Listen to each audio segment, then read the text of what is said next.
खा के कुरकुरे चटे पटी कती जाथस पूरा मन के दिल में गोली मार के मटमठी।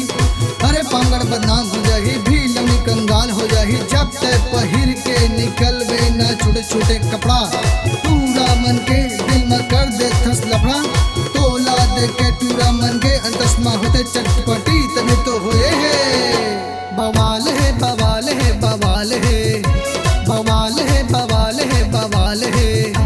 ए दूरी हा ए दूरी हा ए दूरी हा भारी जोरदार माल है ए दूरी हा भारी जोरदार माल है।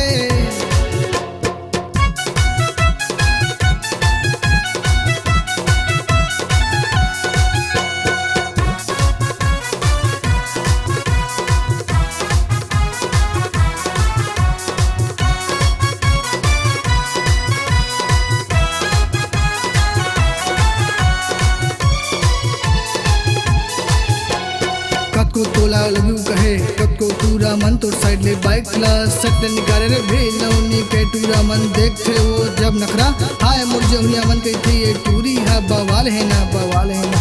16 ले 17 ऊपर हो गए उम्र सब पूरा मन के नियत बिगड़ गए तो ऊपर पाम गरम गए आग लगाए सब पूरा मल्ला अपन पीछू घुमाए पामगर जिरजंग चापा मत बदनाम कराए।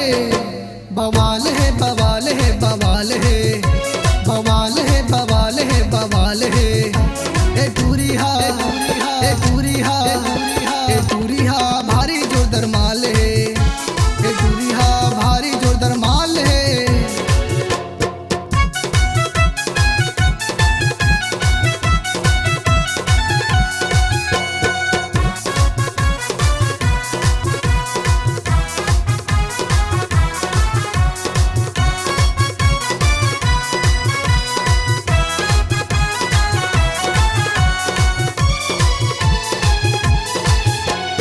रूपी के रानी चंदा जैसे चमकत हावे तोर जवानी तोर ना पारी कुमरिया तोर पतली कमरिया हा सावन भादो के लहलावत रूपा तरह धान जैसे कत को पूरा मन के दिल में तोर चेहरा के तिलहा कर दे है किल आँखी में चश्मा लगा के जाथस प्यार के जाला फैला के जाथस पूरा मल्ला बिन पानी में छितर पा के जाथस अरे पानी में आगी लगा के जाथस।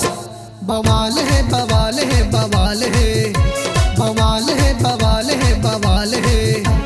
ए पूरी हा ए पूरी हा ए पूरी हा